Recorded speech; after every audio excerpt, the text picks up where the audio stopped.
Hi hello வணக்கம் சினிகான நேயர்களே, welcome to the show the boss review. நான் உங்க விஜய் தயா. நான் சதீஷ்.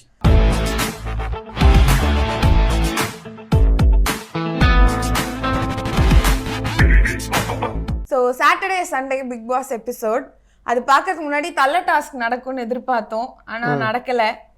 இன்னைக்கு நடந்துடும் நினைக்கிறேன். முன்னாடி என்னடான்னா புதன்கிழமையே வந்து ஃபர்ஸ்ட் வீக்ல தள்ள சூஸ் பண்ணாங்க, அப்புறம் Thursday ஃப்ரைடேல சூஸ் பண்ணாங்க.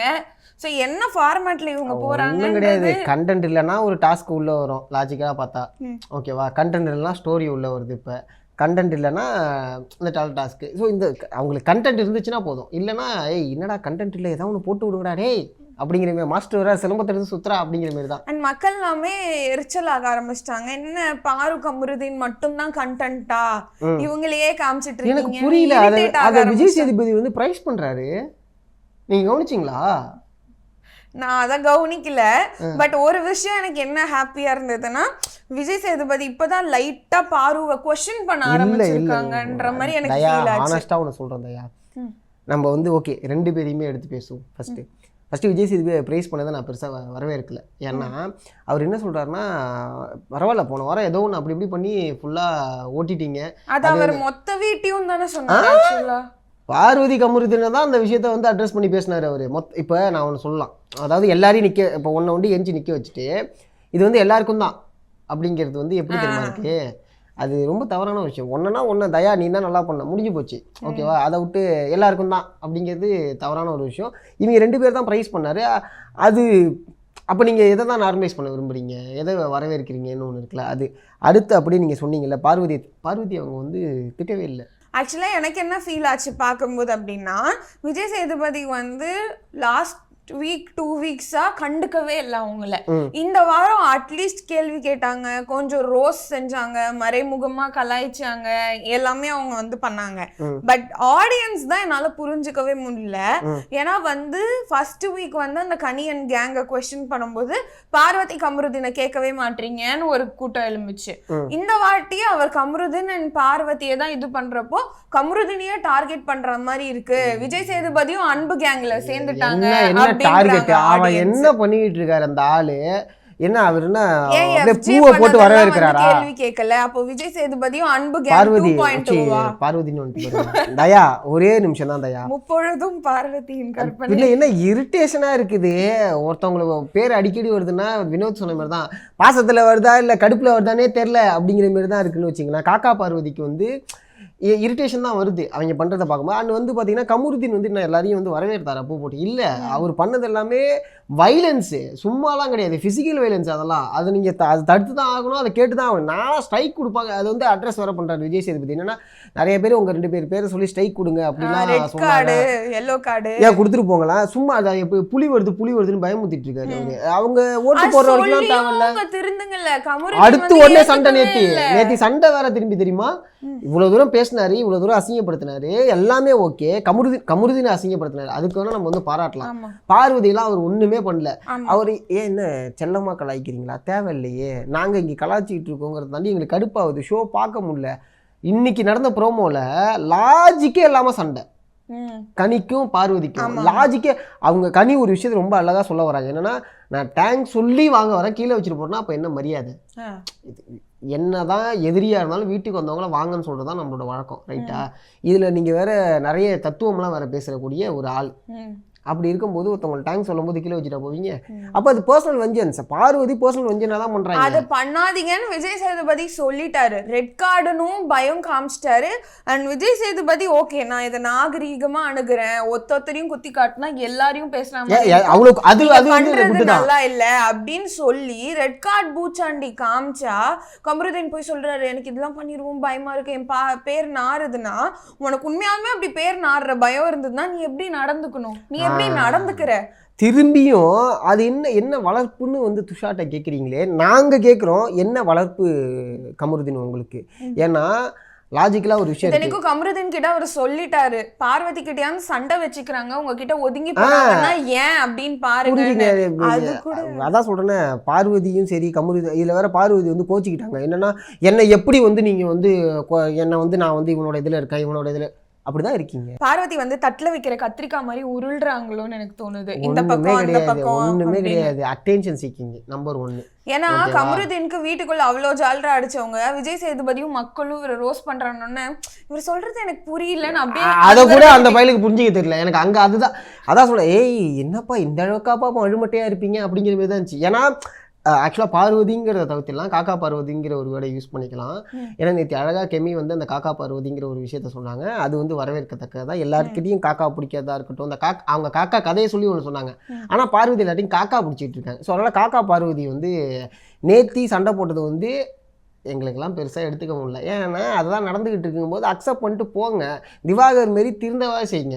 திவாகர் எந்த வகையில் திருந்திட்டாருன்னா பார்வதி கூட இல்லை, ஓகே நம்ம தனியாக ஒன்று பண்ணலாம் அப்படின்னு. ஆனால் எஃப்ஜி வந்து ஒரு விஷயம் சொன்னார். என்னென்னா சபரி அண்ணா கூட அவர் நின்றுட்டு இருக்காரு. என்னென்னா கானா வினோத், கமருதீன், பார்வதி 3 பேருமே சேர்ந்து அவரை வந்து புல் பண்ணுறதா இருக்கட்டும், மார்க் பண்ணுறதா இருக்கட்டும், இதெல்லாம் நடக்கும்போது விக்கல்ஸ் நேற்று அட்ரஸ் பண்ணார் தெரியுமா.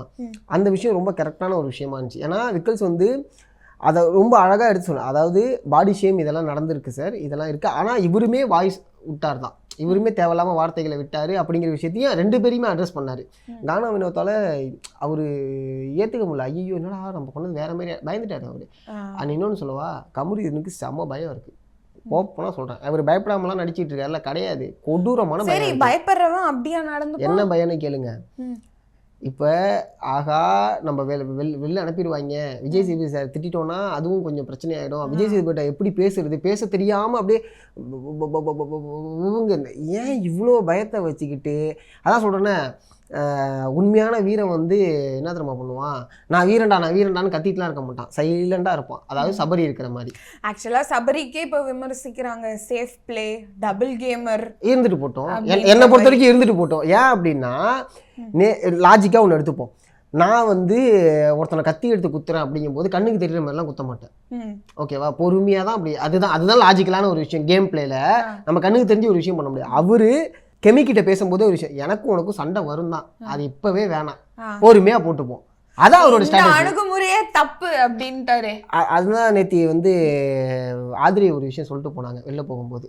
ஏன்னா தகுதியே இல்லாதவங்களாம் உள்ளே இருக்கும்போது தகுதியானவன் நான் வெளில போகிறேன், ஃபைன், எனக்கு ஒன்றும் பிரச்சனை கிடையாது, நான் உள்ளே இருக்கிறது டிசர்வான ஒரு ஆள் தான். யாரை கேள்வி தெரியுமா கேட்டாங்க ஆதிரை? ஓட்டு போட்ட தற்குறிஸ் எல்லாத்தையுமே கேள்வி கேட்டாங்க, ஓகேவா. ஏன் இந்த தற்குறின்னு வேர்டை யூஸ் பண்ணுறேன், எல்லாருமே அந்த வேர்டை யூஸ் பண்ணியிருந்தாங்க, ஓகேவா. அடுத்து பிக் பாஸே அவரை வரவேற்றாங்க.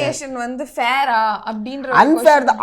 பிக் பாஸ் என்ன சொன்னாரு, அதான் நீங்க ஆதிரை வெளில போனதுக்கெல்லாம் யாருமே ஆதிரையை உள்ள இருக்கவங்க கலாய்க்கவே முடியாது. ஏன் அப்படின்னா பிக் பாஸ் ஒரே ஆதிரை நீங்க இவ்வளவு சீக்கிரம் வெளில போகக்கூடிய ஆள் கிடையாது, நீங்க இந்த வீட்டுல இருக்கக்கூடிய ரொம்ப டிசமான ஆள். ஆதிரை வெளியே போனதுக்கு ஒரே ஒரு காரணம் எஃப்ஜே கூட அவங்க பண்ண விஷயம். ஆமா, ஏன்னா ப்ரோமோ ஆக்சுவலா அவங்க வெளில போகும்போது ஒரு வீடியோ ஒன்று போட்டாங்க, அதை நீங்க பாத்தீங்களான்னு தெரியல. அந்த வீடியோல வந்து பாத்தீங்கன்னா எஃப்ஜே கூட இருந்த அப்படியே கட்டாயி ஒரு மாதிரி ஆல்பம் சாங் மாதிரி போயிடுச்சு, லவ் ஆல்பம் சாங் மாதிரி 2 பேர் இருக்கிறது அதெல்லாம் போயிடுச்சுன்னு வச்சுங்களேன். சண்டை வரைக்கும் இருந்தது, பட் எஃப்ஜே கூட இது பண்ணிட்டு. ஆமா, அப்புறம் அப்படி பார்த்தா அரோராவை இருக்க வச்சிங்க. இப்ப இந்த லாஜிக் பார்த்தா அரோராவை எப்படி நீங்க இருக்க வைப்பீங்க? இப்ப அரோராவும் துஷாரும் தான் விலகிட்டாங்கல்ல, அந்த மாதிரி காமிக்கிறாங்க. நீங்க வேற ஒண்ணு, நேத்தி நடந்த சண்டையே ஓவரால் சண்டையே நேத்தி பார்த்ததெல்லாம் எப்படி தெரியுமா, ஒரு பொண்ணுக்கு அடிச்சிட்டு இருந்தாங்க உள்ள, யாரு, கமருதீனும் துஷாரும், ஓகேவா. அரோராக்கு அடிச்சுக்கிறானுவோ, அரோரா வந்து அங்கேருந்து பேசுது, கமருதீன் வந்து அதான் நம்ம ஸ்கூல் படிக்கும் போல ஒரு விஷயம் பார்ப்போம், ஓகேவா. ஒருத்தன் லவ் பண்ணிட்டு இருப்பான், அவனோட பெஸ்ட் ஃப்ரெண்ட் ஒருத்தன் இருப்பான், லவ் பண்ணிட்டு இருக்கவன் சண்டை போடும்போது பெஸ்ட் ஃப்ரெண்ட் வந்து காப்பாற்றி கொண்டு போவான். அப்போ இந்த பொண்ணு இங்கிட்டுக்கும் பேசும் அங்கிட்டுக்கும் பேசும், லவ் பண்ணவன் என்ன கடுப்பான், ஆமாம் வந்துட்டான போ அப்படியே போ அப்படிங்குமா. ஸோ இதுமாரி என்ன கருமண்டாக பண்ணிக்கிட்டு இருக்கீங்க, பிக் பாஸுக்குள்ளே போயிட்டு விளையாடுங்கன்னா இஷ்டத்துக்கு ஏதாவது பண்ணிக்கிட்டு இருக்கோம். அதான் சொன்னேன், அவ்வளோ குப்பை கிடக்குது, வாரி கொட்ட முடியாது அப்படிங்கிற மாதிரி தான், குப்பையாக தான் இருக்குது. உங்களுக்கே தெரியுது குப்பைன்னு, அந்த குப்பையை ஏன் வச்சுக்கிட்டு இருக்கீங்க, அழிவிட போகுது வீடு. அப்சரா எலிமினேஷன் நாட் ஃபேர்னாங்க. அதுக்கப்புறம் வந்து அப்சரா எலிமினேஷன் நாட் ஃபேர் நான் அக்செப்ட் பண்ணிக்க மாட்டேன். ஏன்னா அவங்க எங்கேயுமே ஓப்பன் அப் ஆகல, அவங்க இருக்கக்கூடிய பிரசன்ஸை காமிக்கல. இது ஒரு விஷயம். அரோராவும் அப்படிதானே இருக்காங்க. அரோராவா லாஜிக்காக ஒன்று யோசிப்போம், அரோராவாவது அங்கங்கே எங்கேயாவது ஃப்ரேம்குள்ளே வந்துடுறாங்க. அப்சரா வந்து எண்ணி பார்த்தோன்னா ஒரு 15 ஃப்ரேம் தான் இருப்பாங்க. பட் அவங்க இன்னும் கொஞ்ச நாள் இருந்திருக்கலாம், அவங்க என்னத்துக்காக வந்தாங்களோ அதை ப்ரூவ் பண்ணியிருந்திருக்கலாம். அந்த ஒரு விஷயத்தை வந்து நான் வந்து வரவேற்கிறேன். பட் அது அன்ஃபேரான எலிமினேஷனான்னு கேட்டால் எனக்கு கிடையாது. ஏன்னா அந்த வீக்கோட லிஸ்ட் எடுத்து இப்போ எலிமினேஷன் லிஸ்ட்னு எடுப்போம், ஓகேவா. அந்த எலிமினேஷன் லிஸ்ட்ல யார் இந்த வாரம் எஃப்ஜே தான லோவஸ்டா இருந்தாங்க. அதுதான் சொல்றேன், எஃப்ஜே வந்து ஏன் வெளில இப்போ ஆதிரியை வெளில அனுப்புறத பிக் பாஸே ஏத்துக்கல, ஆமா ரைட்டா. எஃப்ஜேவை ஏன் வெளில அனுப்ப மாட்டாங்கன்னா எஃப்ஜே வெளில போயிட்டா பார்வதிக்கு எவனும் அங்கே டஃப் கொடுக்க முடியாது, பார்வதி எவனும் நோஸ் கட் பண்ண முடியாது. இந்த லாஜிக் ஒன்று இருக்குது. பார்வதி உள்ளே இருக்கணும். இதே இடத்துல கமருதீனும் பார்வதி இருந்தாங்கன்னா அப்போ நம்ம ஒரு விஷயம் பேசலாம். என்னன்னா கமருதீன் ஏன் வெளில அனுப்பாமல் இருந்தீங்க, இவ்வளோ தூரம் பண்ணி ஏன் வெளில அனுப்பலை அப்படி. இந்த வாரம் இவங்க 2 பேருமே நாமினேஷனில் இல்லைங்கிறதுனால இஷ்டத்துக்கு விளாண்டாங்க. இஷ்டத்துக்கு விளாண்டாங்க.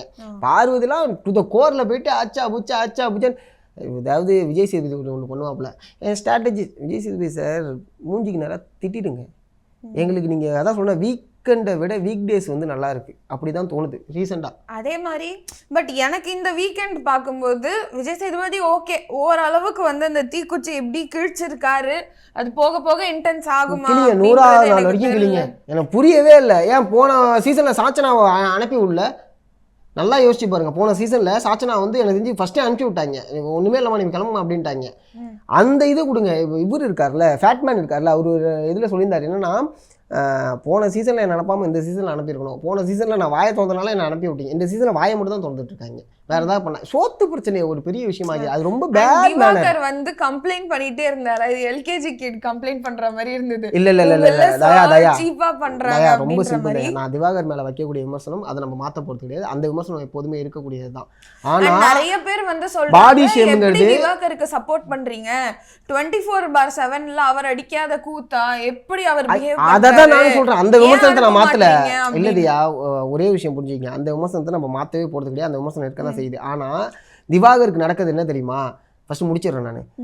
கருப்பா ஒருத்தவங்க இருக்கும்போது மச்சான் நீ கருப்பா இருந்தாலும் செமையா இருக்கடா அப்படிங்கிறது எந்த அளவுக்கு காயப்படுத்துங்கிறது அவனை கேட்டால் தெரியும். அதே தான் திவாகருக்கு நடந்துட்டு இருக்கு. தொடர்ச்சியா அந்த பாடி ஷேம் பண்றதா இருக்கட்டும், அவரை மாதிரி நடனமாடி காமிக்கிறதா இருக்கட்டும், இந்த மாதிரியான விஷயங்கள்லாம் இருக்குல்ல, இது அவருக்கு அது விஜய் சேதுபதியுமே அட்ரஸ் பண்ணல. நம்ம சிரிக்கிறோம் ஜாலியா இருக்கு, ஆனா இது ஒரு மனுஷனுடைய வலி அப்படிங்கிறது. ஆமா அது கஷ்டம் தாங்க, அப்படிலாம் பண்ணக்கூடாது. ஒருத்தனை விமர்சனம் பண்றேன்னா அவன் செயலை விமர்சனம் பண்ணு. இந்த ஆளு வாயை உர்றாரு தான், ஆனா எங்க முதல்ல ஆரம்பிக்குதுன்னு பாக்கணும்ல. இவங்க ஆரம்பிக்கதான். கமருதீனுக்கு தனியா ஒண்ணு பேச தெரியாது, சண்டை தான் வளர்க்க தெரியும். கானா வினோத் ஒண்ணு பேசினா அங்க போயிட்டு அவரோட சேர்ந்து இது பண்ணிட்டு இருக்குது. பார்வதி ஒண்ணு பேசினா அங்க பேசின இது தனியா இருந்தாருன்னா அந்த ஆளு ஒண்ணுத்துக்குமே லாய்க்கு இல்லை. அதான் சொல்ல வீட்டுக்குள்ள எதுக்கு வந்தாங்கன்னே தெரியல அப்படிங்கிற மாதிரி தான் இருக்கு. ஸோ லிட்ரலாக இந்த மாதிரி தான் பண்ணிட்டு இருக்காங்க. பட் நான் வந்து திவாகர் அது கம்ப்ளைண்ட் பண்ணுறது எல்கேஜி கிட் மாதிரி இருந்தாலும் ப்ரொவோக் பண்ணுறது ரொம்ப ரொம்ப தப்பு. அந்த அளவுக்கு ட்ரிகர் பண்ணியும் ஆக்சுவலாக திவாகருக்கு தான் பேச தெரியாது, மேனர்ஸ் தெரியாதுன்னுலாம் நம்ம நினச்சிப்போம். பட் இங்கே மேனர்ஸ் தெரிஞ்சவங்க எப்படி நடக்கிறாங்க, இப்படி பேர் வாங்கினவர் எப்படி நடக்கிறாரு, அவர் அப்பர் ஹேண்டு. இப்போ யாரோட டிக்னிட்டி டவுன் ஆனிச்சு? கமருதீன். அவ்வளோதான். ஆதிரி ஒன்று சொன்னாங்கல்ல, நீங்கள் வந்து டாக்டர் திவாகரா வெளில நல்லபடியாக வரணும். அதுதான் ஆக்சுவலாக சொல்லப்போனால் நான் ஒரு நேர்காணல் பண்ணும்போதுமே டாக்டர் திவாகருங்கிற ஒரு வார்த்தைக்கு தான் மரியாதை, மற்றபடி அவர் செஞ்ச எதுக்கு மரியாதைலாம் கிடையாது. ஓகேவா? அந்த விஷயத்தை நான் அட்ரஸ் பண்ணேன். அதே தான் ஆதிரியுமே ஒரு விஷயம், டாக்டர் திவாகரா நீங்கள் வெளில வாங்க நல்லபடியாக, அதுக்கு மரியாதை நம்ம கொடுத்து தான் ஆகணும். ஏன்னா அவர் படித்த படிப்பாக இருக்கட்டும், அவர் பார்க்கக்கூடிய தொழிலாக இருக்கட்டும், இதுக்கெல்லாம் நம்ம மரியாதை கொடுத்து தான் ஆகணும். ஆனால் இப்படி ஒரு விஷயம் பண்ணுறதை நம்ம ஏற்றுக்க முடியாது. ஒரே ஒரு விஷயம் தான், அந்த காக்கா பார்வதியும் கமருதீனையும் நவுத்தி விட்டோன்னு வச்சிங்களேன், ஒரு மாதிரி கொஞ்சம் நல்லா இருக்கும். இல்லனா கஷ்டம் தான். வைல்ட் கார்டு இறக்கி விடுங்க, இவங்க தான் கண்டஸ்டன்ட். அடுத்த வாரம் குட் நியூஸ் இருக்கு, சர்ப்ரைஸ் இருக்குன்னு சொல்லிட்டு போனாரு. அதுக்கு அப்புறம் தான் தெரியும். அது இந்த வாரம் ஆக்சுவலா வரும்னாங்க, ப்ரோமோ விட்டாங்க. சரி ஓகே இந்த வாரம் பாப்போம், திட்டி இருக்கோம் அப்படின்னு நினைச்சிருக்காரு போல. அடுத்த வாரம் தான் வருவாங்க. அப்போ வந்தா ஓகே. வந்தா கூட என்னன்னா சும்மா ஒன்று சொல்றேன், திவாகருக்கு அதாவது அங்கே இருக்கிறவங்கள சமாளிக்கக்கூடிய வகையில் ஒரு வைல்ட் கார்டு இருக்கணும். ஓகேவா? அங்கே இருக்கவங்க கூட ஜால்ரா அடிக்கிற மாதிரி இருக்கக்கூடாது. இவ்வளோ விஷயம் இருக்குது. லிஸ்ட்லாம் 4-5 லிஸ்ட்லாம் நம்ம பார்த்தோம். ஓகே, இந்த ஜெய்மணிவேலு அப்படிங்கிறவரை காமிச்சாங்க. அப்புறம் வந்து இப்போ பிரிஜன் அவங்களுடைய, ஆமாம், அப்புறம் வந்து விஜய் சோபனாக்காவோடைய ஃபோட்டோ வந்து எல்லாரோட ஃபோட்டோவுமே வந்துச்சு, ரைட்டுங்களா? ஆனால் இப்போ சோபனா வந்தால் பார்வதிக்கும் சோபனாக்கும் செம்ம டக் ஆஃப் நடக்கும். சும்மாலாம் இல்லை, 2 பேருக்குமே டக் ஆஃப் நடக்கும். இன்னைக்கு கனி ரொம்ப ஓவராக வாய்ஸ் அவுட் பண்ணிட்டாங்க. என்னன்னா சும்மா என்ன பார்வதிக்கே மூலம் மேனரிசம் தெரியலையாங்க, ஊங்குது அந்த புள்ள. இந்த காக்கா பார்வதியே தயவு செஞ்சு கொஞ்சம் நவுத்துங்க. ஆனால் நான் என்ன நினச்சேன்னா, இந்த கலையரசன் திவாகர் பார்வதி இதுவும் நீடிக்கும்னு நினச்சேன். ஆனால் திவாகரும் கலையரசனும் இவ்வளோ சீக்கிரம் பார்வதியை பற்றி புரிஞ்சுப்பாங்கன்னு நான் நினைக்கவே இல்லை. ஆமாம், சும்மா யோசிச்சு பாருங்க. ஒருத்தவங்க கூட ஒரு 10 நிமிஷம் இருந்தாலே அவங்க யாருன்னு தெரிஞ்சிடும். ஒரு வாரம் இருக்கும்போதே ஐயோ என்னடா இந்த பொண்ணு இவ்வளோ நெகட்டிவாக இருக்கே, லாஜிக்காக அது உள்ளபடி அது கரெக்டு தானே வச்சுங்களேன். நெகட்டிவாக இருக்கவங்க கூட இருந்தோம்னா நம்மளும் நெகட்டிவாக தான் வெளில தெரியும். நான் வந்துட்டோன்னா பரவாயில்ல, பாம்பா கூட வெளில தெரிஞ்சுட்டு போயிடுறேன். ஆனால் இந்த நெகட்டிவோட தெரிஞ்சு எனக்கு வெளில தெரிய வேணாம். இப்போ கமருதீனை வச்சு செய்கிறாங்கல்ல, என்னடா இந்த மனுஷன் என்ன பண்ண. ஆனால் உண்மையாக எனக்கு ஒரே ஒரு வருத்தம் தான், கமருதீன் வெளில போகிறதுக்குள்ளே கொஞ்சம் தெளிவாக எதையாவது பேசி அட்ரஸ் பண்ணிட்டா போதும். என்னத்தை அவர் தான் எது பேசுறதும் புரிய மாட்டேங்குது. அதான் என்னத்தை தெளிவா எதையாவது ஒரு பிரச்சனையை வந்து கொஞ்சம் தெளிவா பேசி இவ்வளவுதான் பிரச்சனை, இது நடந்துச்சு அப்படின்னா சொல்லுங்க, அதுவும் சொல்ல அது மாட்டேங்க. கமருதீனுக்கு கேப்டன்சியை தான் தூக்கி கொடுக்கணும் போல. நிஜமா இல்லைன்னா அவர் பேச மாட்டாரு. கேப்டன்சியை கொடுங்க. பிக் பாஸ் வீட்டில் எல்லாருக்கும் பாதி பேருக்கு சோக்ஸ்லாமா போட்டுட்டு இருப்பாரு அந்த அந்த லேடிஸ் மேட்டரை பற்றி நம்ம பேசிடலாம் இறுதியா. அவங்க கமருதீன் வந்து ஒரு வார்த்தையை யூஸ் பண்ணுறாரு, திவாகர் அதுக்கப்புறம் அந்த வார்த்தையை யூஸ் பண்ணுறாங்க. ஓகேவா, திவாகர்னால எந்த பெண்களுக்கும் அங்கே பாதிப்பு இல்லைன்னு அங்கே இருக்கவங்க சொல்லிட்டாங்க. நீ எதுக்கு, உனக்கு என்ன இந்த வேலை, தேவையில்லாத வேலை உனக்கு எதுக்கு, அதை நீ கட் பண்ணு, உன்னோட டிக்னிட்டியை கம்மி பண்ணிக்காத. காக்கா பார்வதி கூட சேர்ந்து நீங்க கட்டி போயிட்டு இருக்கீங்க. ஆமா, சுபிக்ஷா விஷயத்த கூட அவர் சொன்னாங்கன்னு அப்படியே அவ மேல வந்து பழி போடுறது, அதெல்லாம் அட்ரஸ் பண்ண பார்வதி கூட வந்து சேர்ந்து பர்சனல் வெஞ்சன்ஸ் அந்த கூட்டாளிங்க எல்லாருமே வச்சுக்கிறாங்க. ஆமா, கமருதீனும் வச்சுக்கிறாரு பர்சனல் வெஞ்சன்ஸ், அண்ட் பார்வதிக்கும் ஒருத்தர் மேல வெஞ்சன்ஸ் இருக்குன்னா கமருதீனும் வினோத்தும் ஏன் அதை பர்சனலா எடுத்துக்கிறாங்கன்னு எனக்கு தெரியல. வினோத் தனியா இருந்தா உண்மையாவே சூப்பரான பிளேயருங்க, அவர் சேர்க்க சரியில்லை, அவ்வளவுதான். போன வாரம் வந்து உங்க காம்போ நல்லா இருக்குன்னு சொன்னோன்னே இதுவே ஏறிடுச்சு போல, ரெக்க பறந்துடுச்சு, வேற எதுவும் கிடையாது. அதுதான். ஸோ இந்த வாரம் ஐ மீன் இன்னைக்கு என்ன அப்படிங்கிறத, ஆமா, புது கேப்டன் யாரு, நாமினேஷன்ல எல்லாம் யார் வராங்க அப்படின்றது தான் இன்னைக்கு நடக்கும். பிக் பாஸ் இன்ட்ரெஸ்டிங்கா போகுதா இல்லையா அப்படின்ற உங்களோட கருத்துக்களை மறக்காம கமெண்ட்ஸ்ல போஸ்ட் பண்ணுங்க. இந்த வீடியோ பிடிச்சிருந்தா மறக்காம லைக் பண்ணுங்க. அண்ட் பிக் பாஸ் ரிவ்யூஸ் பார்க்கணும்னா tune in to the boss review. நான் உங்க விஜய் தயா. நான் சதீஷ். டாடா.